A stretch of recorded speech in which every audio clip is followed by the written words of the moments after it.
አገልግሎትን አንተ ፈትፈታው ሰው አያነሳው። እንዳትሞኝ አክብረህ ያዝ። ክብር ለጌታ ይሁን። እስቲ አጣጥለው ይጥልሃል።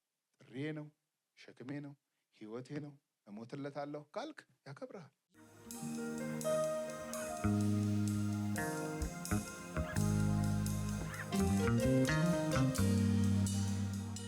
ባለፈው ሳምንት እግዚአብሔርን ስለማገልገል የጌታን ቃል ማየት ጀምረን ነበር። ምናልባት ለአንዳንዶቻችን ከዚህ በኋላ እግዚአብሔርን ማገልገል ሲሪየስሊ ማገልገል የምናስብ ከሆነ ትልቅ ስንቅ ይሆነናል። እያገለገልንም ላለን ክሮስ ቼክ ማድረግ ያስፈልጋል። በሃይማኖት ብትኖሩ ራሳችሁን መርምሩ ነው የሚለው። ምርመራ የሚጠላው ውሸት ነው።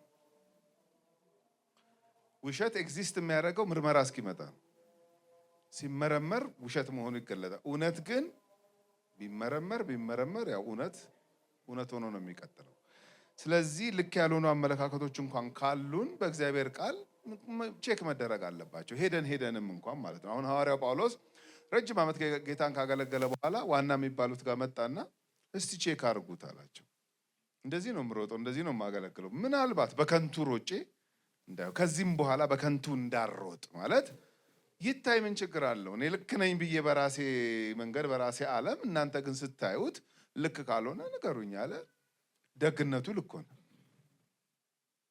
ተወሊንትን ድሆችን ግን እንዳትረሳ ብለው ቀኝ እጃቸውን ሰጡን ዋናዎቹ ሐዋርያቶች ብሎ በገላትያ ምዕራፍ 1 ላይ እንደተናገረ እናውቃለን። ስለዚህ ለሱም ስለሚጠቅመን ነው እያገለገልን ቆም ብሎ ደግሞ ሪሊ እግዚአብሔር ቃል በሚለው መሰረት ነው ወይ ነገሩን የተረዳሁት የሚለውንም ነገር ማሰብ ያሰው። የእግዚአብሔርን ባህሪ እንደዛ ነው።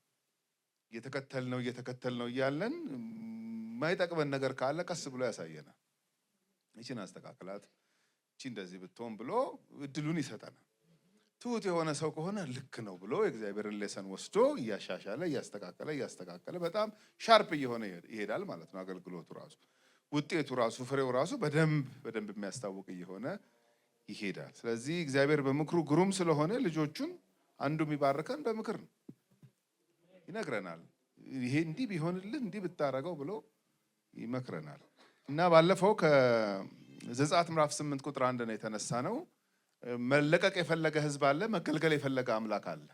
ተገናኙ ሁለቱ። በቃ የእነሱ ጥያቄ መለቀቅ ነው። የእግዚአብሔር ጥያቄ ደግሞ እንዲገለገል የእሱን ሀሳብና ፈቃድ እንዲያደርጉ እንዲያገለግሉት ነው። ስለዚህ ጥሩ ግጥምጥሞች ነው። አስለቀቀን ብለው ጮሁ። ችግር የለም አስለቀቃችኋለሁ አለ።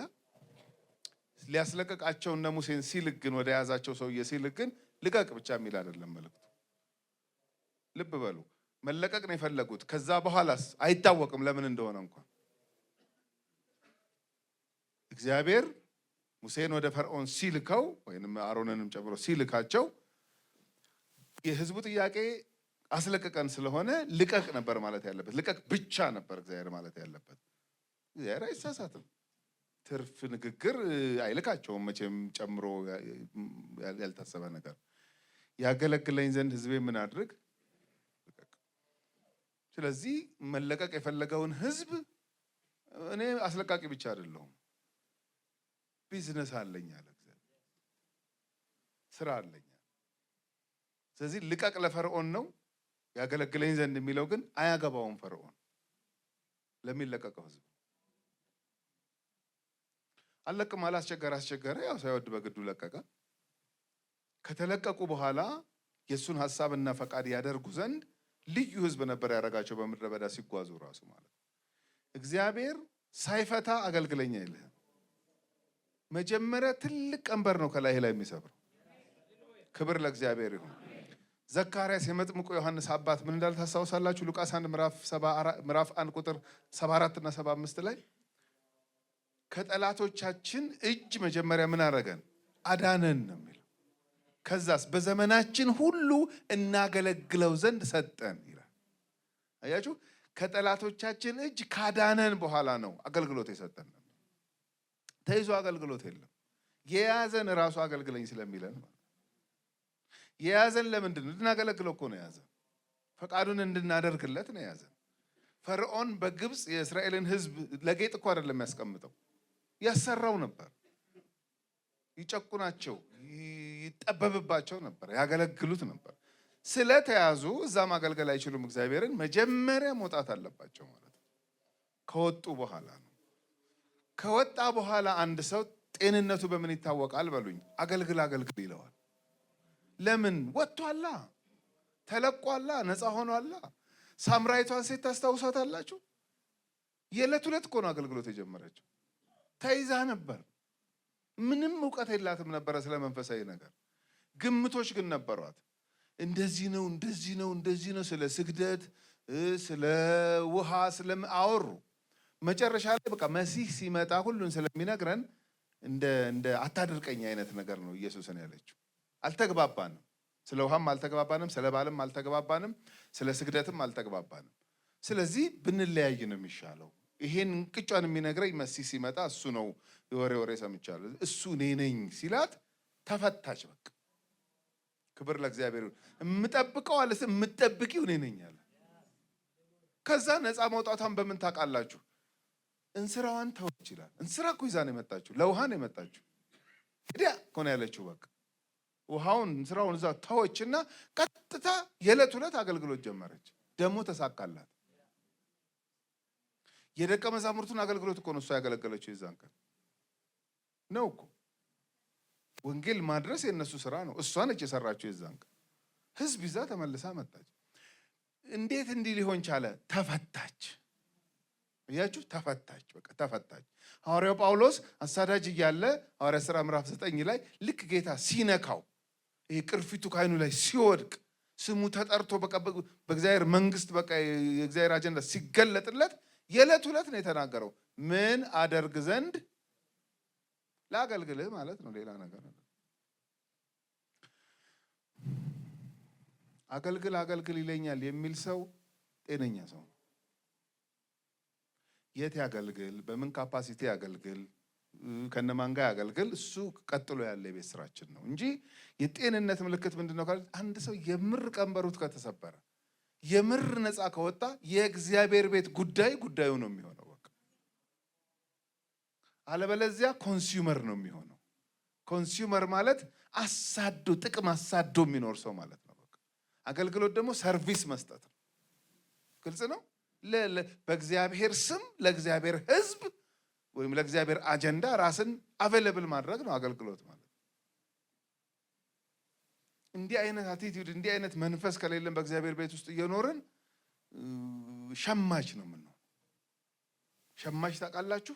እያሳደደ ጥቅሙን እያሳደደ ከሱ ቤኔፊት አንጻር ብቻ ነው። ካልኩሌሽኑ ራሱ ሮንግ ነው የሚሆነው። ባል ጤነኛ መንፈስ ምንድን ነው ካላችሁኝ፣ ጌታ ቀንበሩን ከሰበረለት ጌታ ነፃ ካወጣው በኋላ የሚታየው በእግዚአብሔር መንግስት ውስጥ የኔ ፓርት ምንድን ነው። አሁን እዚህ ጋር ለእግዚአብሔር ቤት ለመስጠት 10 ልትሰጡ ስትደረደሩ ይሄ እኮ ትልቅ ምልክት እኮ። የእግዚአብሔር ቤት ጉዳይ የእግዚአብሔር ሐሳብና ፈቃድ ይመለከተኛል ማለት እኮ ነው። በፈቃዳችሁ በምርጫችሁ ያደረጋችሁት ነገር እኮ ነው። ይሄ ማንም ፎርስ እኮ አድርጓችሁ አይደለም። ኤቭሪ ታይም አያለሁኝ ብዙ ሰው ነው እዚህ ጋር የሚመጣው እና በጣም ደስ ይለኛል። በቃ እግዚአብሔርን አመሰግናለሁ። አሁን እነዚህ ሰዎች እኮ ሰርቭ እያደረጉ ነው። በቃ በእግዚአብሔር መንግስት ውስጥ የእግዚአብሔርን ስራ ለመስራት እኔ ፓርት ኖሮኝ እኔ አግጄ በሚል ኤክሳይትመንት ነው ይህን ሰርቪስ እየሰጡ ያሉ። ደግሞ የሚገርማችሁ ነገር በጌታ ከሆንም በኋላ እኮ ነው ይህንን ወግና ማዕረግ ራሱ ያየ ነው። እንዲህ እኮ አልነበርንም። አሁን እኔ ለረጅም ጊዜ እውነቴን ነው የምልህ ለረጅም ጊዜ ቸርች ውስጥ ምን ግሩፕ ውስጥ እንደነበርኩ ታውቃላችሁ? መስጠት እየፈለጉ መስጠት የሌላቸው ግሩፕ ውስጥ ነበርኩ ለብዙ ጊዜ ማለት። እኔ ብቻ አይደለሁም፣ ብዙዎቻችን እዛ ግሩፕ ውስጥ ነበር። እግዚአብሔር ነው ጎብኝቶን አሁን እንድንሰጥ የሚያደረገን። ክብር ለጌታ ይሁን። ወግ ነው ማዕረግ ነው ራሱ በእግዚአብሔር ቤት ውስጥ ለዚህ መታጨት እንደዚህ እግዚአብሔር ሲያቀርበን ራሱ አገኝተን ነው። ማንም ከቁም ነገር የሚቆጥረን ሰዎች እኮ አልነበር። እግዚአብሔር ሰውን ያስጠጋል። ኑ አብረን እንስራ ብሎ የሚያስጠጋ አምላክ ነው። ልቀቀው አለ እግዚአብሔር። አለቅም አለ። ትለቃለህ፣ አለቅም፣ ትለቃለህ፣ አለቅም። መጨረሻ ለቀቃቸው። ከተለቀቁ በኋላ ከዛ በኋላ ምንም ነገር አልያዛቸውም ወይ? ይይዛል። ከዛም በኋላ የተለያየ ነገር ይይዛል። ኢቨን አስለቃቂዎቹ እንኳን የሚያዙበት አጋጣሚ ነበረ። አሁን ሙሴ ነፃ አውጪ ነው፣ አሮን ነፃ አውጪ ነው፣ ማርያም ነፃ አውጪ ናት።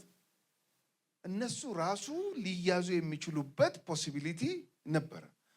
ሌላ ያየነው ምንድን ነው? ራሱን ሙሴን ጌታ በዚህ ነገር እንዳትያዝ ብሎ እግዚአብሔር እድል ሲያመጣለት አይተናል። ሙሴ በጥሪው ምክንያት በአገልግሎቱ ምክንያት ሚስቱንና 2 ልጆቹን አማቱ ጋር ትቶ ነው የሄደው። ይሄ ራሱ መያዝ ነው። እንዴት በሉኝ? ሆዱን ይበላዋል እኮ የፋሚሊው ነገር።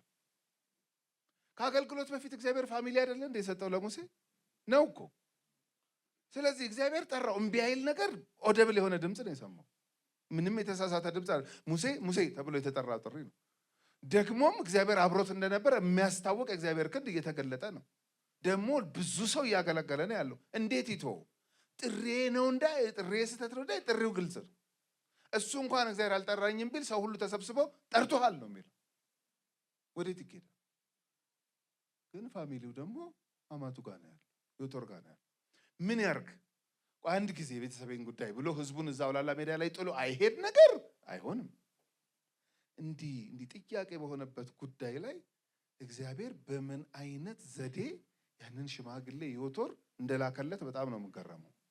ይሄንን እግዚአብሔር ያመጣለትን የፋሚሊ ሪዩኒየን መቀበልም ይችላል አለመቀበልም ይችላል ሙሴ።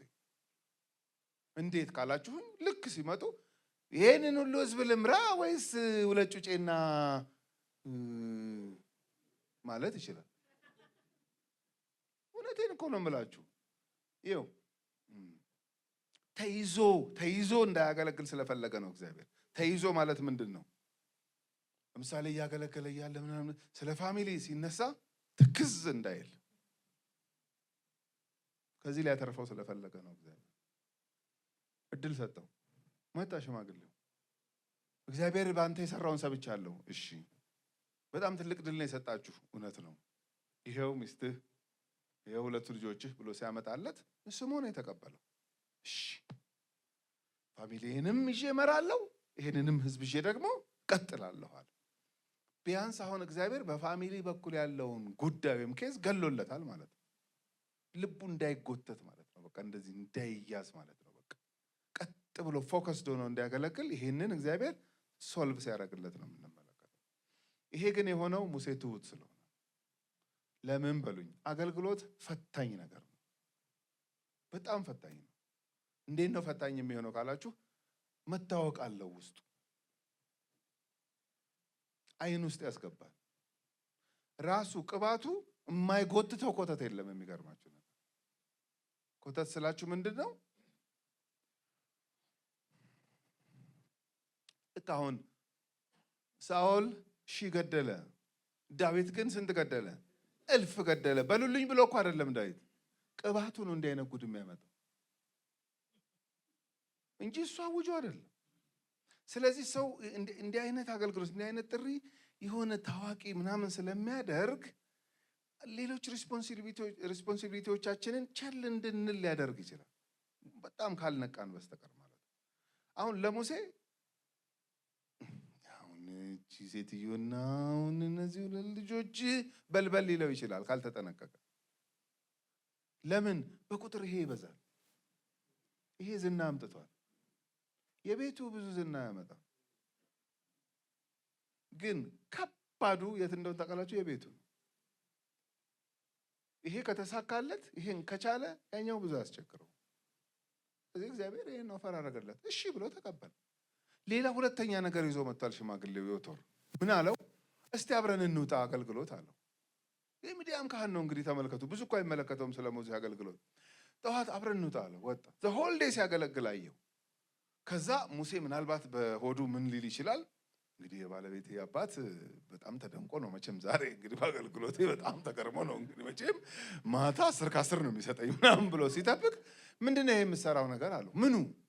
ይሄ ከጠዋት ጀምሮ ያገለገልከው አገልግሎት ነው ማለት።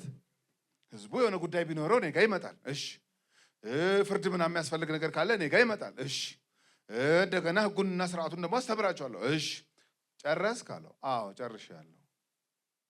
ይሄ ያደክማል፣ ህዝቡም ይደክማል፣ አንተም ትደክማለህ። ትክክል አይደለም የምታደርገው ነገር አለ። አሁንም ሙሴ ትሁት ባይሆን ቱግ ሊል ይችላል። ልጄን ይዘህ መጣ፣ ተቀበልኩ። የልጅ ልጆችን ይዘህ መጣ፣ ተቀበልኩ። ደግሞ አገልግሎት ውስጥ ገብተህ ልትፈተፍት ማለትም ይችላል። ዋጥ አድርጎ ደግሞ ያችሁ ዋጥ አድርጎ ደግሞ እሺ እንዴት ላድርገው ይሄን አገልግሎት ማለትም ይችላል።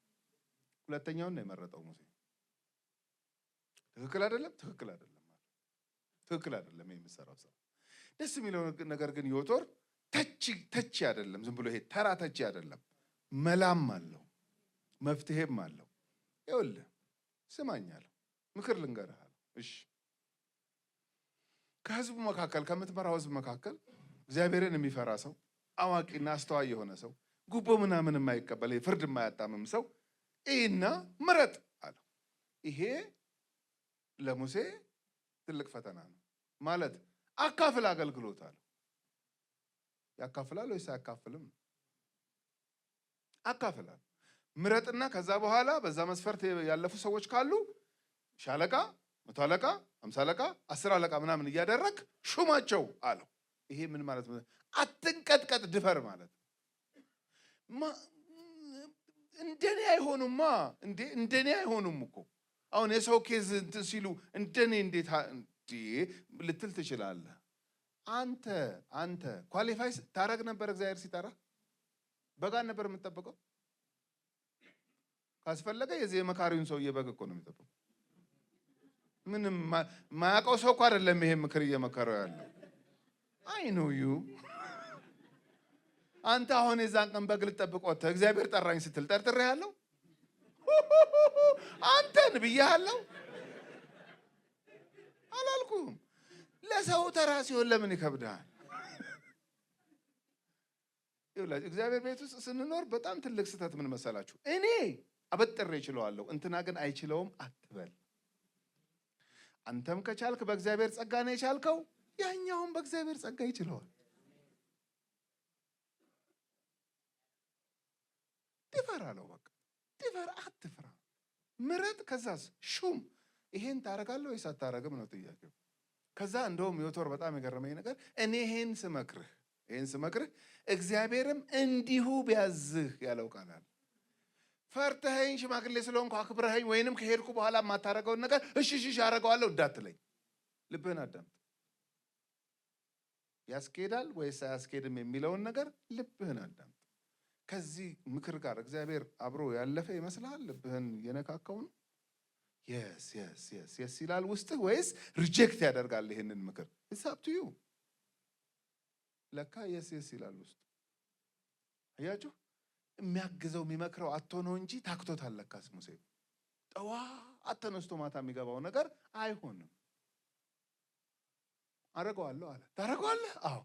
ከሄድኩ በኋላ ነው? ኧረ ሳትሄድ ጋሽዬ ሳትሄድ እዚሁ አረገዋለሁ አለ። አረገው። ያንተ ጥሪ ያንተ ሸክም ህዝብ ማሻገር ስለሆነ የህዝብ ኬዝ ነው፣ ፐርሰናል አይደለም። ይሄ ነገር አለ አገልግሎት ራሳችንን አድቨርታይዝ የምናደርግ አይደለም። ህዝብ መሸከም ማለት እኮ ነው። አገልግሎት እኮ ማለት ህዝብ መሸከም ማለት ነው። አንድም ይሁን ብዙም ይሁን ብቻ ለሌሎች የሚሆን ነገር እግዚአብሔር እኛ ውስጥ አስቀምጦ በሱ ላገልግላችሁ ማለት ነው። ሌላ ነገር አይደለም አገልግሎት። ስለዚህ ሙሴ አንተ የአንድ ሰው ህይወት ኖረ የምትሞት ሰው አይደለህም። ህዝብ ነው እግዚአብሔር ያሸክም፣ ህዝብ ነው የሰጠ። ይሄን ደግሞ ተከፋፍለህ ከያዝከው በጣም ረጅም ትሄዳለህ። እሺ አለ። that's why 40 ዓመት የመራው ደፍሮ ባይመርጥ ደፍሮ ባይሾም 40 ዓመት አይደለም 6 አይሄድም። አይሆንም። ሰው ነው ያቅተዋል። ምንድነው እዛ ውስጥ ያየኸው? እግዚአብሔር ነው እያስለቀቀው ያለው። ልክ ከግብፅ እንደሚያስለቅቅ እግዚአብሔር በጉዞም ላይ ከተለያዩ ሊይዙን ካሰፈሰፉ ነገሮች እግዚአብሔር እያረጋ ያስለቅቀናል። ክብር ለጌታ ይሁን። እኛ ፈቃደኛ መሆን ብቻ። ረጅም እንድንሄድ የሚፈቅድ እግዚአብሔር፣ ፍሬያማ እንድንሆን የሚፈቅድ እግዚአብሔር ሊይዘን ሲያንጃብብ ገና እግዚአብሔር ይመስገን ገና ቢፈልግ እግዚአብሔር በህልም ያሳየናል። በውን እንኳን አልገባ ካለን ማለት ነው። በውን አልገባ ካለን እንዲሁ በተለያየ አክቲቪቲ ተይዘን በኤክሳይትመንቱም በምኑም በቃ እኔ ሰው ሁሉ ይቀበለኛል፣ ሰው ሁሉ ይወደኛል፣ እያገለገልኩ ነው አሞኬ ብለን እንኳን እያለን ሊይዘን በቃ ሊጎትተን ያንጃበበ ነገር ካለ ከፈለገ እግዚአብሔር ጥቁር ውሻ ሲያሳድደ ያሳያል። ላንቺው ብሎ ለኔው ብሎ ማለት እኮ ነው። እኔው ብሎ በቀን እንኳን አልሰማ ካለ ነው። ከዛ ዘኍልቍ ምዕራፍ 12 ላይ ደግሞ እነዚሁ መሪዎቹ ሊያያዙ ሆነ። ሊያያዙ ማለት ህዝብ መምራታቸውን ትተው ኬዙ የግለሰብ ነገር አይነት የሆነ ግጭት ነገር ውስጥ ሊገቡ ሲሉ እግዚአብሔር ያያል። እግዚአብሔር አይቶ ሙሴንም ነፃ ሊያወጣው አሮንንም ነፃ ሊያወጣ ማርያምንም ነፃ ሊያወጣ ስለፈለገ ኬዙን ኤክስፖዝ አደረገው እግዚአብሔር። አሁን ይሄ ተራ ኬዝ ቢሆን ኖሮ አይጻፍም ዘኍልቍ 12 ላይ። ለምንድን ነው የተጻፈው? እንዲህ ማለት ነው። ለኔ አሁን ዘኍልቍ 12 ማለት እግዚአብሔር እንዲህ አይነት ድምጽ ያሰማ ነው የሚመስለኝ። እንዲመሩ የጠራኋቸው 3 አገልጋዮቼ በቅናት ሊያያዙና ሊጨራረሱ ሲሉ ደረስኩላቸው እንደማለት። እንዲህ ነው የገላገልኳቸው እንደማለት። ምን ገረመ በሉኝ። ዘኍልቍ 12 ላይ ቅናት ስጋ ዘመድም አያውቅ። እግዚአብሔር ይገስጸው። አሁን ሰው የሚቀናው በባዳ ይመስለናል አይደል? አረ ዘመድም አያውቅም ቅናት። እንዴት ማርያምና አሮን በወንድማቸው በሙሴ ላይ ተነሱ። ከላይ የተጻፈው ኢትዮጵያዊቱን ስላገባ ይላል። ይኸው እሱ ሰው ሲመጣ የሚያወሩት ነው። አሮንና ማርያም ምን የምታወሩ ሲባል ምን ይሄ ሙሴ ምን ብለው የሄደ ኢትዮጵያዊቷን እያገባ አስቸገረ እኮ ምናምን ይላሉ ሰው ፊት። ሁለቱ ብቻቸውን ሲሆኑ ግን የእውነቷን ያወራሉ። እግዚአብሔር በሙሴ ብቻ ነው እንዴ የተጠቀመው ይላሉ። አያችሁ፣ እግዚአብሔር ሰው ፊት ያወራኸውን ብቻ ነው ያወራኸውን ያሰብከውን ስለሚያውቅ ሁለተኛውን ኬዝ እግዚአብሔር ገለጠው። የእናንተ ጉዳይ ከሙሴ ጋር ኢትዮጵያዊቱን የማግባት ጉዳይ አይደለም። እሷሽ ከቨር ነች፣ ከላይ የምታወራት። የምር ጉዳዩ ሲታይ ቀንታችኋል አላቸው። ያችሁ ቅናት ስጋ ዘመድ አያውቅም። ኦፍ ኮርስ ዘፍጥረት ምዕራፍ 4 ላይ ወንድም በወንድሙ ላይ ቀንቶ ነው አይደለም ግድያ የፈጸመው አይደለም። ሁለቱም መስዋዕት ለእግዚአብሔር አቀረቡ። እግዚአብሔር ወደ አቤልና ወደ መስዋዕቱ ተመለከተ ይላል፣ ገደለው። ስጋ ዘመድ አያውቅም ቅናት። በጣም መጥፎ ነገር ነው። ስለዚህ እነዚህ እህትና ወንድም በወንድማቸው ላይ ተነሱ። ምን ይገርምሃል በሉኝ። ይሄ የአገልግሎታቸው ጅማሬ አካባቢ ሳይሆን መጨረሻ አካባቢ ነው። ቅናት የመጀመሪያ ሰሞን ይመስለናል እኛ። ከ38 ዓመት አገልግሎት በኋላም ቅናት አለ ካልተጠነቀቀ። በዚህ ጊዜ እኮ እድሜያቸው ሄዷል፣ ብዙ ኤክስፒሪየንስ አላቸው። ግን እዚህ ጋርም እንኳን ያንጃበበ ነገር ነበር በዙሪያቸው ማለት ነው። ስለዚህ ቀንተውበታል። እግዚአብሔር እንዴት ዲል እንዳደረገ ላንብብላችሁ። ምዕራፍ 12 ዘኍልቍ 12 ቁጥር 4 ጀምሮ እግዚአብሔርም ወዲያው ይኸውላችሁ፣ እንዲህ አይነት ቃል እንዳታልፉ። እግዚአብሔርም በ15ኛው ቀን ማለት አቅቶት አይደለም ጸሐፊ፣ ወዲያው። ለምን? ይቺ ባቄላ ካደረች አትቆረጠም። በቃ ይሄ ማለት ሊያዙ ነው። መሪዎቹ ሊያዙ ነው። መሪ ተያዘ ማለት ደግሞ ምንድን ነው የሚሰራው? አስቡ እንግዲህ። በጣም እኮ ከባድ ነው። መሪ ህዝብ መሪ ነው ተስፋ የሚያደርገው፣ አይኖቹን ወደ መሪ ነው የሚያደርገው። መሪ ከተያዘ እንዴት ነው የሚሆነው? ድንብርብራችን እኮ ነው የሚወጣው። ስለዚህ መሪዎቹን ሊይዝ ያሰበ የቅናት መንፈስ እንዳደባ አይቶ ሁለቱ እህትና ወንድም ይዶልታሉ። ይሄ ደግሞ ምስኪን ምንም አያውቅም። ሙሴ ምን እንኳን እንደሚያወሩ አያውቅም። ባይዘው እግዚአብሔር የጠራውና የእግዚአብሔር ስራ ላይ ቢዚ የሆነ ሰው ብዙ ነገር አያውቅም። ስለሱ ምን እንደሚወራ ምን እንደሚደረግም ብዙ ነገር እግዚአብሔር ነው ፕሮቴክት የሚያደርገው። በእግዚአብሔር ስራ ቢዚ ያልሆነ ሰው ነው በጣም ነገር የሚያነፈንፈው። ምን እየተወራ ነው፣ ምን እየተባለ ነው፣ በቃ እንደዚህ። ይሄ ዝም ብሎ እያገለገለ ነው። ከዛ ሁለቱ ተነስተውበታል። እግዚአብሔርም ወዲያው ሙሴንና አሮንን ማርያምንም ሶስታችሁ ወደ መገናኛው ድንኳን ውጡ ብሎ ተናገረ። ሶስቱም ወጡ። እንደው ሰው ጓዳ ለተንሾካሾከው ነገር መገናኛ ድንኳን ድረስ ይጠራል። ሊያዙ ነው። ተይዞ አገልግሎት የለም። ተይዞ አገልግሎት የለም። ይኸው ጨምድዶ ከያዘህ እኮ there is no room ራሱ ለማገልገል ተይዘሃል። ኑ ሶስታችሁ አላቸው። ቁጥር 5 እግዚአብሔርም በደመናው አምድ ወረደ። እንደው ለዚች ኬዝ አረ ለዚች አትባልም፣ ከዛ ያልፋል ኬዙ። ኑ አለና ወረደ። በድንኳንም ደጃፍ ቆመ። አሮንና ማርያምን ጠራ፣ ሁለቱም ወጡ። ለየው። አሁን ደግሞ ነገሩ አያችሁ፣ ባለ ኬዞቹን። አቤት እግዚአብሔር ኬዝ እንዴት አንድል እንደሚያደርግ በቃ አይዛባበትም። ፍርድ ገብቷችኋል? አይዛባም። እሱ ሁሉን ያውቃል፣ ሁሉን ይመለከታል። ኑ ሁለታችሁ አለ። አሁን ሶስታችሁ ኑ ተብሎ ሁለታችሁ ሲባል አሁን ልባቸው ይመታል። ያውቃሉ ጉዳቸው። ሙሴ ነው አሁን እዚህ ጋር ሶስታችሁ ኑ አለ። አሁን ደግሞ ሁለት ነጠለ። አልገባኝም ማየት ነው አለ። ኑ ሁለታችሁ አለ። ሁለቱም ወጡ። እርሱም ቃሌን ስሙ፣ በመካከላችሁ ነቢይ ቢኖር እኔ እግዚአብሔር በራእይ ይገለጥለታል ወይም በህልም እናገረዋለሁ። ባሪያዬ ሙሴ ግን ከይዙ መጣ። ባሪያዬ ሙሴ ግን እንደዚህ አይደለም። እርሱ በቤቴ ሁሉ የታመነ ነው። እኔ አፍ ለአፍ በግልጥ እናገረዋለሁ፣ በምሳሌ አይደለም። የእግዚአብሔርንም መልክ ያህል በባሪያዬ በሙሴ ላይ ትናገሩ ዘንድ ስለምን አልፈራችሁም አለ። አያችሁ፣ ኢትዮጵያዊቱ ቢያገባ ምን አገባችሁ አይደለም። ኢትዮጵያዊቱ አይደለችም ጉዳዩዋ።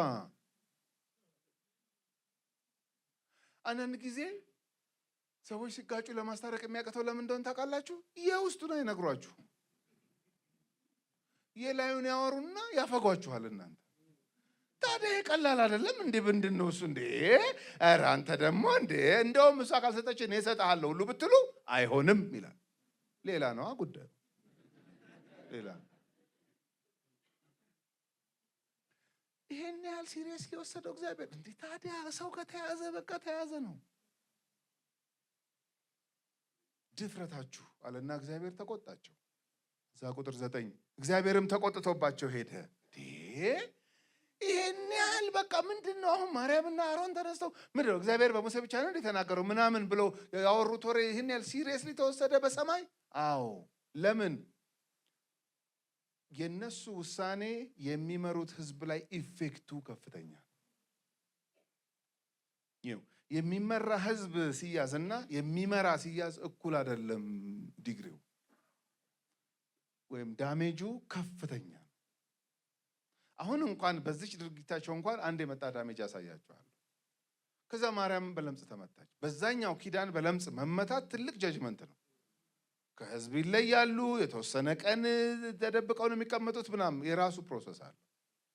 በዚህኛው ኪዳን ችግር የለውም። ከቆዳ ከለር ጋር ከምናምን ጋር የሚያያዝ ምንም እንትን የለውም። ማርያም በለምጽ ተመታች። አሮን ደነገጠ። ሲያያት ሕፃን ልጅ ግማሽ ገላው በእንትን ተበልቶ እንደተወለደ አይነት ሌላ ሆናለች።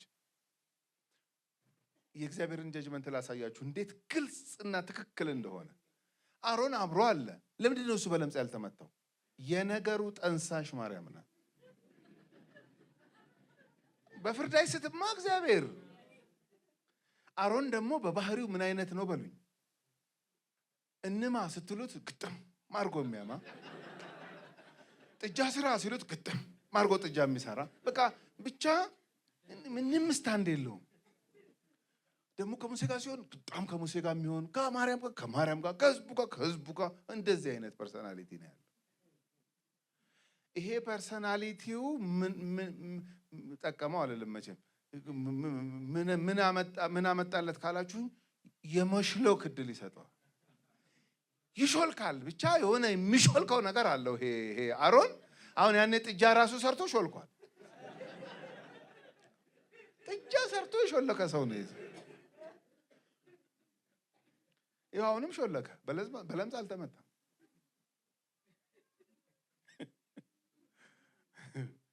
ለምን? ማርያም ታላቅ ናት። ቀጥሎ አሮን ነው። ቀጥሎ ሙሴ ነው። እንደ እንትንም ነገር ነው። ገብቶሃል? ነገሩ ገብቷችኋል? እኔ ታላቅ፣ ቀጥሎ አንተ። ይሄ እኮ የመጨረሻችሁ ጨው ነው። ደግሞ እኮ እኔ እጅ ላይ ነው ያደገው እና እሷ እጅ ላይ ያደገ እንደሆነ እግዚአብሔር ለቀባው ቅባትና እግዚአብሔር ለጠራው ጥሪ መቀበል ነው እንጂ ምን ማድረግ ትችላለህ? እዛ በግ ሲጠብቅ እኔን ጥራኝ ብሏል። እንደውም አልፈልግም ነው ያለው። ሌላ ሰው ጥራ ነው ያለው። አያችሁ፣ ቅባት በባህሪው የማይጎትትባችሁ ጉድ የለም። ልክ እንደው በቃ በስንት ልመና የሆናችሁት ይመስላችኋል አንዳንድ ጊዜ ሰዎች። አይደለም፣ ወድቆብህ ነው። ወድቆብህ ነው። የተቀባን ሰው አሳድ የሚል መንፈስ አላቸው ሰዎች። አሁን ዳዊት ምን የሚያውቀው ነገር አለ ለንግስና እንደሚቀባ? አያውቅም። እግዚአብሔር ነው ይሄን የመረጥኩት አለ። ተቀባ፣ ተነሳበት ሳኦል። ምን ያርግ ዳዊት? እስቲ ንገሩኝ፣ ምን ያርግ? አሁን በምርጫ አይደለም የሆነውን የሆነው። ቅባት ብዙ ኮተት ይጎትታልና መጠንቀቅ ያስፈልጋል። ዳንኤል እግዚአብሔር ነው የመረጠው፣ ግን አብሮት የሚሰሩ ሰዎች በቃ በምን ይክሰሱት? ይሄ ምን ያሳይሃል ካላችሁኝ፣ እግዚአብሔር ከጠራህ ክሊር የሆነ አገልግሎት ከሰጠ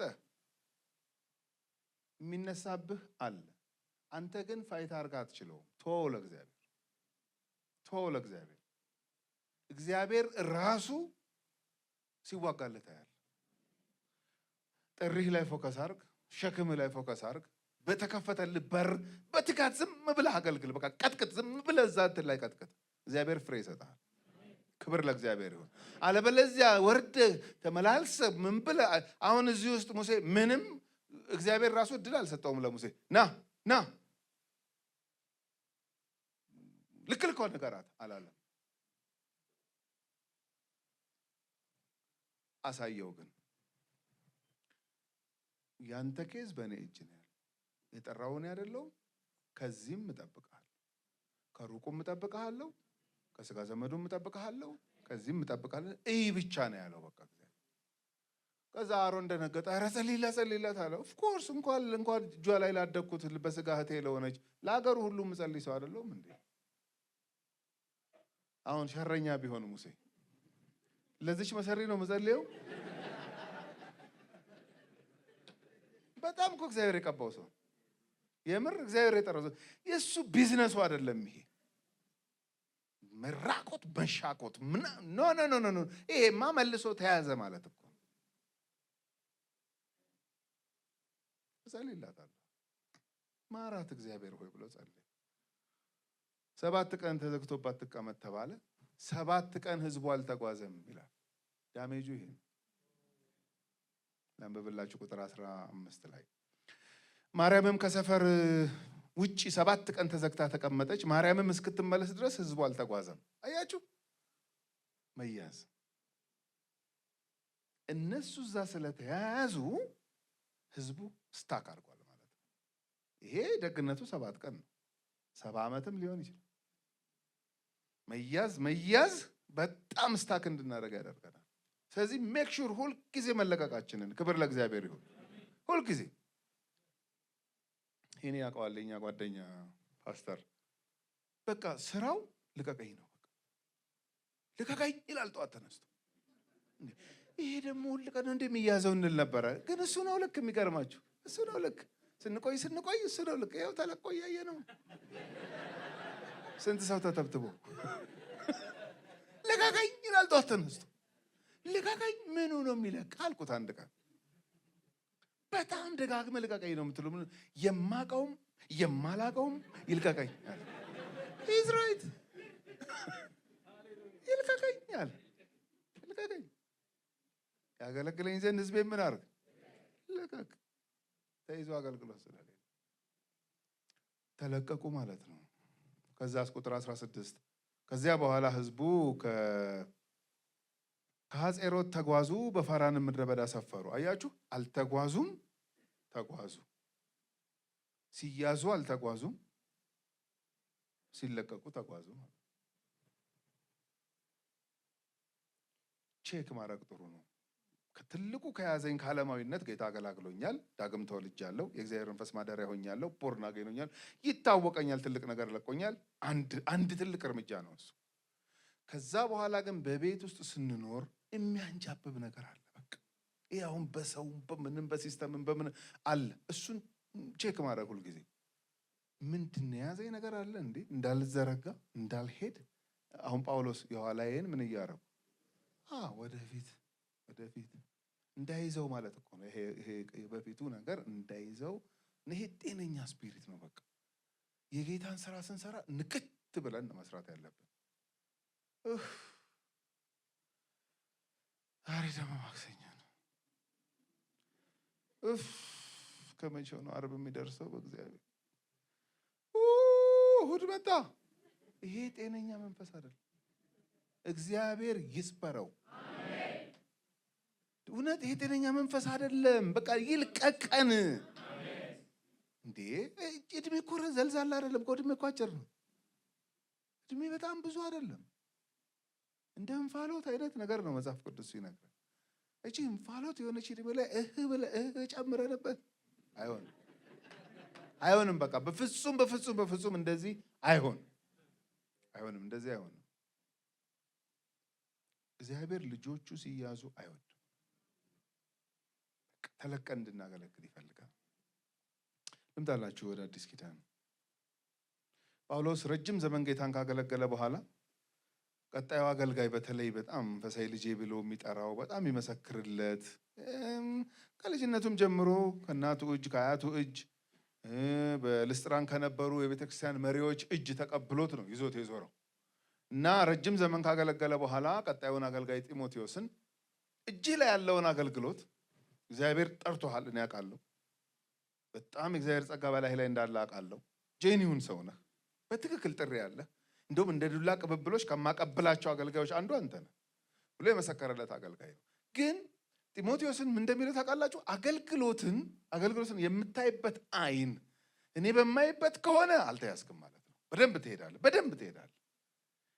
የምታይበት እይታ ጤናማ ካልሆነ ግን ተይዘሃል ማለት ነው። የሆነ ቀን ትጥለዋለህ።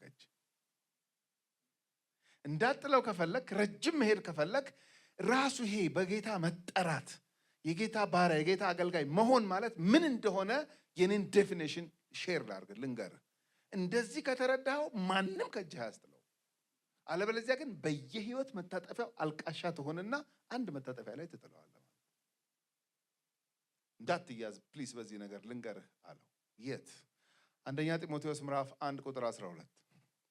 ይሄም ልክ እንደ ዘጸአት ምዕራፍ 8 ቁጥር 1 አገልግሎትን በተመለከተ ያለኝን አመለካከት ሼፕ ካደረገው የመጽሐፍ ቅዱስ ጥቅሶች አንዱ ይሄ ነው ያልኩት። ይሄ ቃል የገባኝ ዕለት እግዚአብሔርን ማገልገል እንደዚህ ነው እንደ ሌቭሉ እንደዚህ ነው ዋጋው ራሱ። አቤት ጳውሎስ ለዚህ ነው ጨረስኩ ያለው። ማንም ከእጁ ያላስጣለው። ማዕት ነገር ገጥሞታል። ስንት ሸቃባ ገጥሞታል። አንዱም ሸቃባ አላስጣለውም። በስሙ ሁሉ ይጠራቸዋል። እንትና ተነሳብኝ፣ አላስጣለኝም ነው የሚለው። አላስጣለኝም። ሲጨርስ ነው ጨረስኩ ያለው። በቃ ጨረስኩ። ያቸው ልክ አሁን እነ ሙሴ ሊያዙ ሲሉ ጌታ ሲደርስላቸው ጨርሰው ነው አጠናቀው ነው የሄዱት። ስለዚህ ፕሮፐርሊ ለማጠናቀቅና ፕሮፐርሊ ጨርሶ ለመሄድ ጳውሎስ ለጢሞቴዎስ የመከረው ምክር በጣም አሜዚንግ ነው። አንደኛ ጢሞቴዎስ ምዕራፍ 1 ቁጥር 12 ለአገልግሎቱ ጢሞቴዎስ ብዙ ነገር እጽፍልሃለሁ፣ አንዱም ማውራህ ግን ስለ አገልግሎት ነው። ይሄ እጅ ላይ ያለውን አገልግሎት የገባህበትን ኦልሬዲ አሁን ኤፌሶን እንድታደራጅ ነው ማስቀምጥህ። እዛ ስትቀመጥ ስታገለግል ፕሊስ በዚህ ሌቭል ኤው አገልግሎትን ምን ለአገልግሎቱ ሾሞኝ ይላል። ምንድነው አሁን ይሄ ምን ብርቅ ነው እንደ ይሄ ቃል ካላችሁኝ በጣም ብርቅ ነው። እንዴት በሉኝ። ጢሞቴዎስ አንዱ ሊፈተንበት የሚችለው ነገር ምን መሰላችሁ? አገልግሎት ሹመት እንደሆነ እንዳያይ ሊያደርገው የሚችል ሲቹዌሽን ውስጥ ራሱን ሊያገኘው ይችላል። እንደምን ሊያየው ይችላል? እንደ ቁጣ፣ እንደ ስቃይ፣ እንደ ፍዳ ሊያየው ይችላል። እንደ እንትን ላይ አንድ ቀን ተነስቶ በቃ ሁሉ ነገር እንትን ሲል በምን ቀን ነው የጠራሁት? በምን ቀን ነው አገልጋይ ነው ያልኩት? በምን ቀን ነው እንዲህ ሊያረገው ይችላል። ምን ከሆነ አገልግሎትን ጳውሎስ በሚያይበት ሌቭል ካላየው። ደግሞ የሚገርማችሁ አሉ እንዲህ አይነት ቀኖች። ምን እኔ እንደሌላው ሰው መሆን ስችል በሉ የሚል ቀን አለ እንዴ። እንደ እንትና እኮ ወርቅ አርጌ መነገድ ይችል ነበር እኮ። ምንድነው ነገሩ? በሉ የሚሉ ቀኖች አሉ። ምሽቶች ሁሉ አሉ። የምን ቀን ብቻ ሌሊቶች ሁሉ አሉ። የሚያብሰለስል ማለት ነው። ከቅልፍ ነቅተህ እኮ ሁሉ ትላለህ። ተነስተህ ሁሉ ያስብላል ከማለት መትረፍ ትፈልጋለህ ነው የሚለው ጳውሎስ ጢሞቴዎስን። እፈልጋለሁ። አዎ በል እኔ በደማስቆ መንገድ ላይ ጌታ ጠራኝ፣ ተገለጠልኝ፣ አይኔ ቅርፊት ወደቀ፣ ስሜ ተጠራ ምናምን ካልኩ ቀን ጀምሮ ከዛን ቀን ጀምሮ ይሄው ለአንተ ይሄን ደብዳቤ እስከምጽፍበት ቀን ድረስ አገልግሎትን ምን ላይ እንደሰካሁት ወይም ምን ላይ እንዳስቀመጥኩት ልንገርህ። አገልግሎት ሹመት ነው። የስ እግዚአብሔር ከሰው መካከል መርጦ ለክብር እንደሾመኝ እንጂ እስካሁን የሚገባኝ ለውርደት እንዳልተጠራው አውቃለሁ። አንተ ያከበርከውን ማንም ከእጅ አያስጥለው። ማንም እግዚአብሔር እንደሾመኝ ነው የማውቀው ካልክ ቀጥ ብለህ ትሄዳለህ። ማንም የፈለገውን ቢያወራ፣ ማንም እየተነሳ ሊያላግጥ ሊቀልድ ቢሞክር አንተ ካላወረድከው ማንም ከእጅ አያወርደው። ክብር ለእግዚአብሔር ይሁን። እግዚአብሔር ከሰው መካከል እንደሾመኝ ነው የማውቀው አለ። ይሄን ደግሞ ፕራክቲካሊ ያሳይቷል ጳውሎስ። ሐዋርያት ሥራ ምዕራፍ 26 ቁጥር 2 ላይ ሄዱና ተመልከቱ። አግሪጳ የሚባል የአውራጃ ገዢ ጋር ለክርክር ቀረበ። አይሁድ ከሰሱት ጳውሎስን። ከተማ እየበጠበጠ አዲስ ትምህርት አምጥቶ እንዲህ ብሎ ከሰሱት። አንዴ ፊሊክስ ጋር አንዴ አግሪጳ ጋር ሲያመላልሱት አግሪጳ ጠራው። ክርክርህን ፕሮፐርሊ ማቅረብ ትችላለህ፣ ተፈቅዶልሃል። አይሁድ ከሰውሃል፣ ተናገር ሲለው ኢንትሮዳክሽኑም እንደሆነ ታውቃላችሁ። ንግግር ሁል ጊዜ መግቢያ አለው። አሁን የሀገር መሪ ሲናገር እና ብሎ አይጀምርም። ንግግር እና ተብሎ አይጀምርም። ኢንትሮዳክሽን አለ፣ ራሱ መግቢያ አለው። ራሱ ሲጀምር አለ እንዴ እኔ እንደመጣሁ እናንተ ብዬ ጀመርኩ እንዴ እኔ ልተካ ስል ደረስክብኝ ብዬ ምን ብዬ እንዴ ስንት ነገር ብዬ። ጳውሎስ አግሪጳ ፊት ተከሶ ቀርቦ ክርክርህን ማቅረብ ትችላለህ ሲባል ኢንትሮዳክሽኑ ምን ታውቃላችሁ?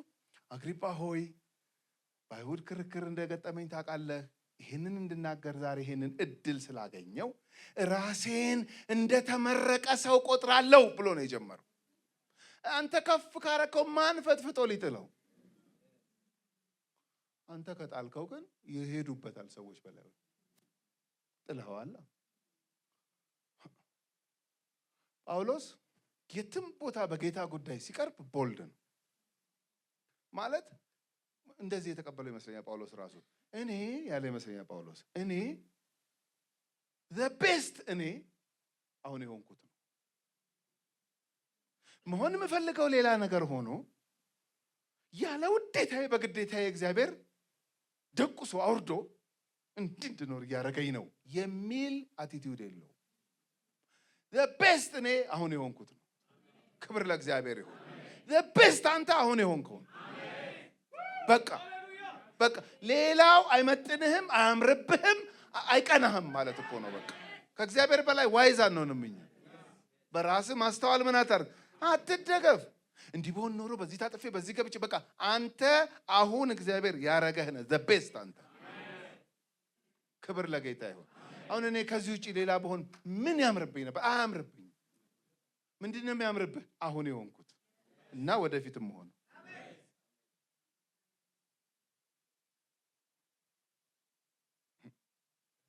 ራሴ እንደተመረቀ ሰው ቆጥራለሁ ብሎ ነው መግቢያውን የጀመረው።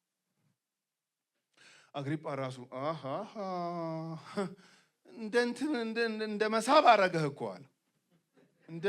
እኔ አውራ ያልኩት አንተና አይሁድ የገጠማችሁን ንግግር የሆነ እኮ አፕሊኬሽን እኮ ሰራህ እኮ ወደ መጨረሻ ላይ እኮ ወደ እኔም ነገር አመጣኸውና እንደው በጥቂቱ ቢሆንልህ በጥቂቱ ልታረገኝ አግኝተህ ነው። መከራው ምንም ስለማይሰራልህ ይቅርብህ እንጂ እንደኔ መሆን አግኝተህ ነው። ምን ማለት ነው? ሲፈቅድ እኮ ነው። በጥቂቱም ራሱ ክርስቲያን የምትሆነውና ይሄን ቴስት የምታረገው ራሱ ይሄን ህይወት ራሱ ኤክስፒሪየንስ የምታረገው እኮ ሲፈቅድ ነው። አግኝተህ ነው። የሆነ ለአፍር መስሎ the best ጳውሎስ አሁን የሆንኩት። ክብር ለእግዚአብሔር ይሁን።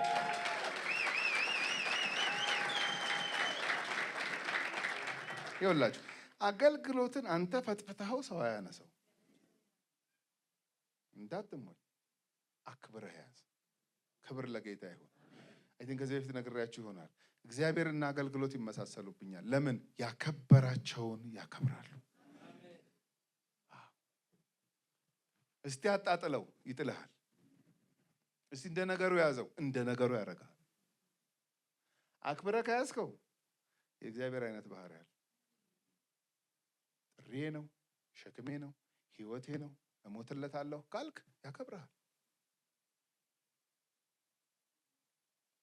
ጢሞቴዎስ አቤት እግዚአብሔር እኔን ለአገልግሎቱ እንደ ሾመኝ ነው የማውቀው። ከሰው መካከል መርጦ እንደ ሾመኝ ነው የማውቀው። እዚህ ጋር ብቻ ነው አገልግሎት ሹመት መሆኑን የሚናገር። በጣም ብዙ ቦታ ሐዋርያት ሥራ ምዕራፍ 1 ቁጥር 20 ማየት ትችላላችሁ። ይሁዳ ለዚህ አገልግሎት ታድሎ ነበረ።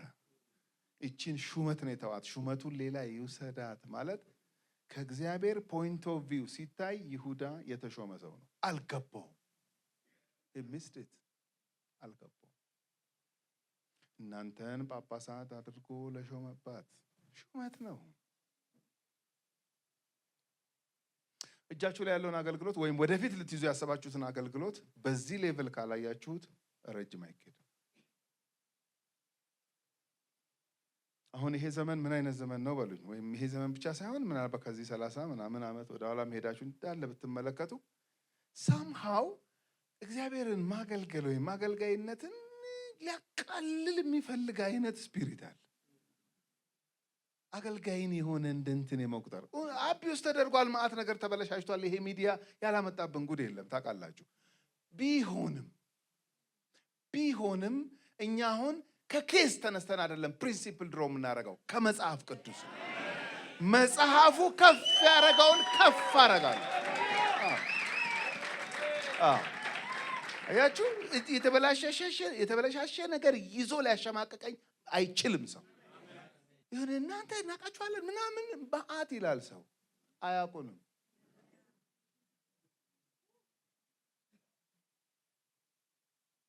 ሰይጣን በማታለል የብዙ ዓመት የሥራ ልምድ አለ። እውነት እኮ ነው ይሄ። ታዲያ የሥራ ልምድ እኮ የሥራ ልምድ ማለት ምን? ብዙ ዓመት የሰራችሁበት ማለት ነው። ብዙ ዓመት የሰራበት ነው ይሄ ማታለል የሚባለው፣ መሸወድ የሚባለው።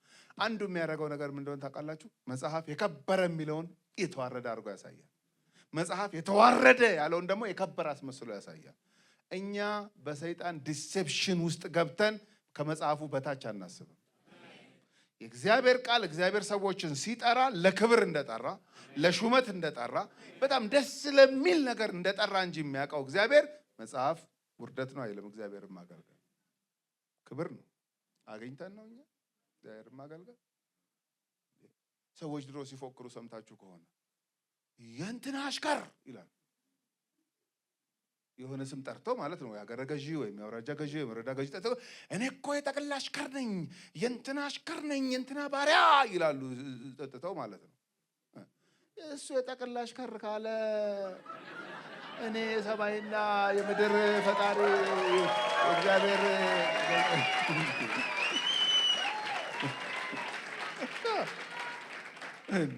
ኧረ በዚህ ነጥብ አልጥልም አለ አንድ ጓደኛዬ። በዚህማ ነጥብ አትሉ። አገልግሎት ሹመት ነው። የምትቀጥለውን ሀሳብ ነግሬያችሁ ልጨርስ እዚሁ ክፍል ላይ። ሌላው ጳውሎስ ጢሞቴዎስን አድቫይዝ የሚያደርገው ይሄ እጅ ላይ ያለው አገልግሎት እንዲሰነብት ከፈለክ፣ ራሱ ይሄ ሹመት የሚለው እስከ መጨረሻ እንዲሄድ ከፈለክ አብሮት የማይነጣጠል አንድ ኮንሴፕት አለ አለ። ምን? ታማኝ አድርጎ ስለቆጠረኝ። ፌስፉልነስ ይጠይቃል አገልግሎት። ምን ማለት ነው ይሄ? በጥቂቱ የታመነ በብዙ ምን ይሆናል? ይሄ ኢየሱስ ያስተማረው ትምህርት ነው። ያችሁ ሹመቱ እንዲጸናና ረጅም ዘመን ከነሞገስህ እንድትቀጥል ከፈለክ ቢ ፌስፉል። እንደ ነገሩ ቢይዘውስ እንደ ነገሩ ይሆንብሃል ድንገት። ፌስፉል ሁን። ደግሞ ታማኝነት የሚፈተሸው በጥቂት ቦታ ላይ ነው። በጥቂቱ የታመነ አሁን የመፈተሻ ጣቢያን ያለማወቅ ስህተት ያጋጥማል አንዳንዴ። ምን ማለት ነው? እግዚአብሔር ፕሪንሲፕሉን አይቀይርም፣ ወይም አሜንድመንት የለም በዚህ ፕሪንሲፕል ላይ። በጥቂቱ የታመነ በብዙ ይሾማል ማለት እኔ ቼክ የማረጋችሁ የጥቂቱ ቀን ላይ ነው ማለት ነው። ኦኬ፣ እዚህ ግባ የማይባል ወዲያው ሪዋርድ የማታገኙበት ሰውም አይቶ የሆነ እዛው ክሬዲታችሁን ምናምን የማይሰጥበት ቦታ ላይ እዛ ነው ቼክ የምትደረጉት ማለት ነው። አሁን ጳውሎስ በጣም አገልግሎቱ የሰፋ በቃ ፋታ የሌለው ሰው ነው። ግን ሲጀምርም እንደዛ አይደለም የጀመረው። ቀስ እያለ እዛ ስቴጅ ውስጥ የገባው። ጢሞቴዎስ አሁን በጣም ጥቂት የምትመስል ልትሆን ትችላለህ። የተመደብክበት ቦታ እዛ ኤፌሶን ከተማ ተቀምጠህ ማደራጀት ዞረሃል ከኔ ጋር በጣም ብዙ ሀገር። አሁንም ተነስተህ ዙር ሊል ይችላል። አሁን የመዞሪያ ሰዓት አይደለም። ኤፌሶን ስቴብል ሆነ ኤፌሶን ተቀምጠህ ይሄን ሄሬሲ የስህተት ትምህርት ምናምን ታክል አድርግ። መሪዎችን አደራጅ። መስፈርቱን እያየህ ምናምን ምረጥ። መበለቶችን እንደዚህ አንድ ላድርግ፣ ወጣት ሴቶችን እንደዚህ አንድ ላድርግ፣ ከገንዘብ ጋር ከምናምን ጋር በተያያዘ እንደዚሁ አድቫይዝ ነው እየሰጠው ያለው። ስለዚህ ለአገልግሎቱ ሾሞኝ ታማኝ አድርጎ ስለቆጠረኝ ማለት ፌስፉል ከሆንክ የተጽዕኖ ዳርቻህን እግዚአብሔር ያሰፋዋል ማለት። አሁን በዓለም አቀፍ ደረጃ ኢትዮጵያን ወክለው የሚሮጡ ሯጮች እነ ጥሩነሽ፣ እነ ኃይሌ፣ እነ ቀነኒሳ፣ እነ ምናምን ከቦስተን አልጀመሩም ማራቶን፣ ከበቆጂ ነው የጀመሩት።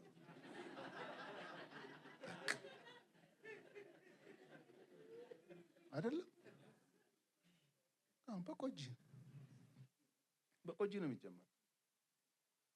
በቆጂ ፌስፉል ከሆኑ ወደ ወረዳ፣ ወደ አውራጃ፣ ወደ ክልል፣ ናሽናል፣ ኢንተርናሽናል። አሁን እግዚአብሔር ጠርቶኛል። ጠርቶሻል? አዎ። ጠርቶሃል? አዎ። ክብር ለእግዚአብሔር ይሁን። ሌት ለኢንተርናሽናል ትችላለህ፣ ግን ከሎካል ጀምር። ከበቆጂ ጀምር። ከዛ ቦስተን የማትሄድበት ምንም ምክንያት የለም። ለምን? ዩ አር ፌስፉል። ይሄ እግዚአብሔር ማገልገል የሚባለው ነገር በቃ ይሄ ነው መንገዱ፣ ይሄ ነው አካሄዱ፣ ይሄ ነው ፕሪንሲፕሉ። አንድ ሰው ሊሆን ይችላል እግዚአብሔር የሚሰጥ፣ ዝም ብለህ አገልግል። አሁን ዮሐንስ 4 ላይ ኢየሱስ አንድ ሴት አይደል ያገለገለ? ማን ያየዋል? ደቀ መዛሙርቱ የሉ፣ የእሷ ዘመዶች የሉ፣ እሱና እሷ ብቻ እኮ ናቸው። ምንስ ቢል አሁን የዛን ቀን ምንስ ቢል ማን አለ? ለምሳሌ ትዕግስት የሚያስጨርስ ነገር ስትናገር ለራስሽ እኮ ብዬ ነው እኔ እንደውም ውሃ አልጠማኝም ምን ትላለች እሷ? በልበል የሚል ነው ራሱ ሙዱ። እና ለምንድን ነው እስከ መጨረሻ ታግሶ የሚያገለግለው? በአባቱ ፊት ታማኝ ነው። አንዲት ነፍስ ለማገልገል በቃ ታማኝ ነው። ክራውድ መሆን የለበትም። የዛ በቃ አንዲት ግን እኮ እቺ አንዲት ሴት እኮ አንዲት ሴት ብቻ አይደለችም፣ ጀርባዋ ማዕት ህዝብ አለ። ይኸው አንዳንድ ሰው ስታዩት አንድ ነው፣ ግን አንድ አይደለም። ጎትቶ ገልብጦ የሚያመጣው ማዕት አለ ከጀርባው። እና ኢማጂን ዮሐንስ 4 ላይ ያችን ሴትዮ ታግሶ ባያገለግላት የሰማርያ ከተማ በወንጌል እንትን አይደል። አንዲት ሴት ለማገልገል ታማኝ ነው። ምን ልላችሁ ነው? በዚህ አንያዝ። በአንዴ ከሰፊ በመጀመር ሐሳብ አንያዝ። ግልጽ ነው ሐሳቡ? አዎ ይሁን በቃ ፕሪንሲፕል ጥሰን ምናምን እዛ ምናምን ኖ እንምጣ ወደ መጽሐፉ። የእግዚአብሔር ስራ ስትመለከቱት ሃምብል ቢግኒንግ ነው ያለው። ያውም የሚሰፋ የማይመስል የሚያድግ የማይመስል ግን መንግስቱ ባህሪው ስለሆነ ማለት መንግስቱ ጠቅላይ ነው። ባይዘው የእግዚአብሔር መንግስት ጠቅላይ መንግስት ነው ማለት ዓለምን በክርስቶስ ምን ለማድረግ አሁን እኮ አልተቀለልም ብትል አትችልም ማለት እግዚአብሔር ፕሮግራም ይዞባት በቃ ምንድነው አሁን እግዚአብሔር ይሰራ ዓለሙን በክርስቶስ መጠቅለል ውስጥ ነው። በመጠቅለል ሂደት ውስጥ እግዚአብሔር እኛን አብረን እንስራ ብሎ የጋበዘን ሰዎች ነው። ስለዚህ የሚጠቀልል ወገን አለ፣ የሚጠቀለል ወገን አለ። በደህና ጊዜ ጠቅላይ ውስጥ ገብተሃል። ስለዚህ አርፈ ጠቅልል ነው። ክብር ለእግዚአብሔር ይሁን። ዝም ብለህ ጠቅልል በቃ እግዚአብሔር በር ሲከፍትልህ ና ያልክ ጠቅልል እና ስትጀምር አንድ ይሆናል የምትጠቀልለው። ስትጨርስ ግን እግዚአብሔር ኔሽን ሊሰጥ ይችላል። አሁን እዚህ ውስጥ በጣም ብዙ ወጣት ነው የሚታየው። ከ15 ከ10 ከ20 ዓመት በኋላ በእሳት ስታገለግል ካልታየህ ጤነኛ አይደለህም። ግልጽ ነው። ሊታይህ ይገባል። በቃ ለምን? የእግዚአብሔር መንግስት አሸናፊ መንግስት ነው። የገባህበት መንግስት የሚወርስ የሚገሰግስ የሚሄድ መንግስት ነው። ዶርማንት መሆን አትችልም በዚህ መንግስት ውስጥ ሆነ ማለት ነው። ስለዚህ አሁን እሳት ውስጥ ሊኖር ይገባል። አሁን ከዚህ ፕሮግራም አልቆ ቤት ስትሄድ ምናምን ካላልክ እንዴ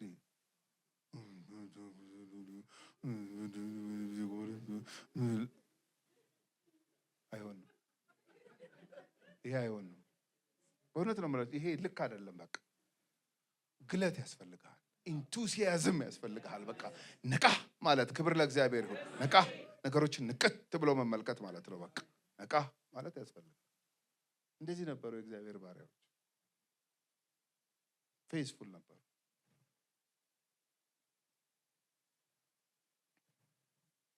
ሩት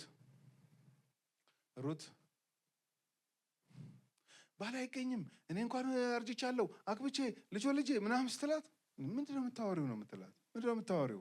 እኔ አንድ ነገር ነው ልቤን የነካው። ምን ህዝብሽ ህዝቤ ነው፣ አምላክሽ አምላኬ ነው አለች። በቃ እግረ መንገድ ይሄ ልክ ጽድቁን ፈልጉ ሌላው ይጨመራል አይነት። እሷ እኮ ድሮ ነው የገባት ሩት። ጽድቁን ፈልጉ ሌላው ይጨመራል ድሮ ነው የገባት እሷ።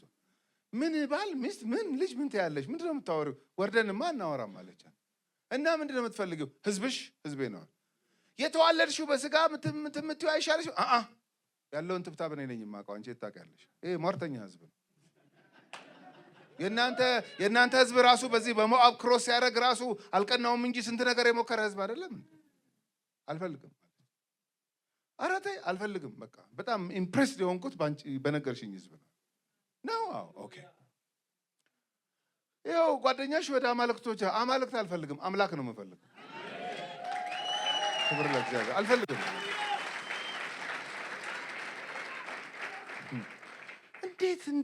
እንዴት ሩት እንደዚህ ሆነች? ጠቅላይና ተጠቅላይ ተገናኝተው ነው። አጅሪት ኑሐሚን እኮ እየጠቀለለች እኮ 10 ዓመት ቁጭ ብለው ሲያወሩ ይሄን ያጠጣቻት። ጠዋት ተነስታ እግዚአብሔር በሙሴ ትላታለች፣ አብላ ትሰማለች። እግዚአብሔር በኢያሱ፣ በመሳፍንት ዘመን እግዚአብሔር በጌዲዮን፣ ከ10 ዓመት በኋላ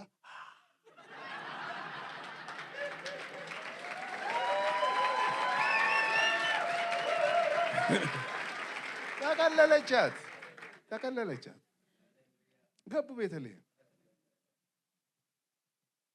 ቁጭ አድርጋ ምን ትላታለች? ይኸውልሽ በእኛ ሀገር አለቻት በሙሴ ሕግ አንዲት መበለት፣ አንቺ መበለት ነሽ። አዎ መሐሎል ሞቷል ባልሽ። አዎ እኔም ባሌ ሞቷል። አዎ አሁን እኔና አንቺ ለመበለቶች የተመደበ ነገር እንዳለን ታውቂያለሽ? አላቅም። ይሄ አሁን ሴፍቲ ኔት ምናምን ይባላል። አሁን በዚህ ዘመን ሴፍቲ ኔት ድሮ ነው የተጀመረው። እግዚአብሔር ነው ሴፍቲ ኔት የጀመረው። እና ምን ትላታለች? ይኸውልሽ ዘዳግም 24 ዘሌዋውያን 19 እንዳለ ስለ እንግዳ፣ ስለ መጻተኛ፣ ስለ መበለት አኗኗር ነው የሚናገረው። አሁን አንቺ በሁለት ነገር ኳሊፋይ ታደርጋለሽ። አንደኛ እንግዳ ነሽ፣ ደግሞ መበለት ነሽ። ስለዚህ አሁን አንቺ እና እኔ ምን ማድረግ እንችላለን መሰለሽ? የእግዚአብሔር ሕግ ይኸውልሽ የኛ ሕዝብና የኛ አምላክ የሚለየው በዚህ ነው። እግዚአብሔር ምን ብሏል? መበለቶች፣ እንግዶችና መጻተኞች ሌሎቹ ያረሱትን እርሻ አርሰው አጭደው እንትን ሲሉ ሆን ብለው ለነሱ ቃርሜ የተውላቸው ተብሏል። ኧረ እባክሽ! አዎ እንኳን መጣው እዚህ ብዙ መካከል እንኳን መጣው ይሄንን አምላክ እኛ ጋር እኮ ባዶ ነው። ምንም አይቀብስሽም እኮ ሙልጭ አድርገው እኮ ነው የሚያጩት። እኛ ጋር ግን ዝርክርክ ይደረጋል ለችግረኞች። እሺ ነዶ ሲሰበስብ አሁን አጫጁ ድንገት አንድ ነዶ ከረሳ እንዴ ረሳሁት፣ እንኳን ረሳው ለመበለቱ ይሆናል። ሂድ ቀጥል ነው የሚለው ህጉ። ስለዚህ አሁን ይሄንን እየቃረመ መብላት ግን ደስ የሚልሽ የኛ አምላክ አምጥቶ አፍሽ ውስጥ አይከተውም እህሉን። አንቺ ነሽ ሄደሽ የምትቃርሚው። ለምን? በስራ ያምናልኝ እና ተሄዶ ነው የሚመጣው ነው። አዎ እሺ። አጅሪት ሩት ምን ታረጋለች? አንቺ እድሜሽ ትልቅ ነው፣ አርጅተሻል። አንቺ አሁን ሰርቭ ነው መደረግ ያለብሽ። ሰርቪስ እስኪበቃ ይሰጠሻል። አንቺ አሁን ሪታየርመንት ነው የሚያስፈልግሽ። እረፊ። ፉክክር የላት። ትገርም እኮ ልጅ ነች። የምር እኮ ነው የነካት እግዚአብሔር። ቁጭ በይ እኔ ያመጣለሁ። ብድግ ብላ ተነስታ እንዳጋጣሚ ነው፣ ምንም ካልኩሌሽን አልሰራችም። እንዳጋጣሚ ቦዔዝ የሚባል ሰውዬ እርሻ ውስጥ ገብታ ትቃርማለች። ደግሞ ፕሊስ ታውቃለች። እቺ ሩት በጣም ነው እየተገረመችኝ ያለችው። የአጫጆቹን ኃላፊ መብቴ ነው፣ መበለት ነኝ፣ እንዳትከለክል፣ ቃርሚያ ለኛ ነው አይደል? እንደዚህ አይደለም፣ ፕሊስ ነው የሚባል። ኦኬ ፕሊስ እባክህ ፍቀድልኝ ልቃ። የስ ትችያለሽ፣ መብትሽ እኮ ነው ይሄ ቃርሚ። እሺ ደግሞ ሲያያት ከጠዋት እስከ ማታ አንዴ ነው ብሬክ ያደረገችው። ራሱ ከጠዋት እስከ ማታ ታጭዳለች፣ ምን ትሰበስባለች፣ ቃርሚያውን ትሰበስባለች። ምን እግዚአብሔር አያት ከሰማይ። በጥቂቱ የታመነ በብዙ አይደለም የሚለው። በቃ አያትና እግዚአብሔር እንዴ እቺ በቃርሚያ ከታመነችማ ባለቤቱን ጀባ በላት ራሱ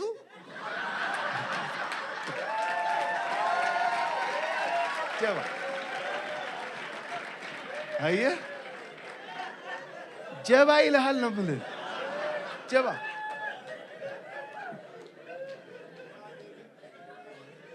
እንደምታውቁት ነው ወረሰችው።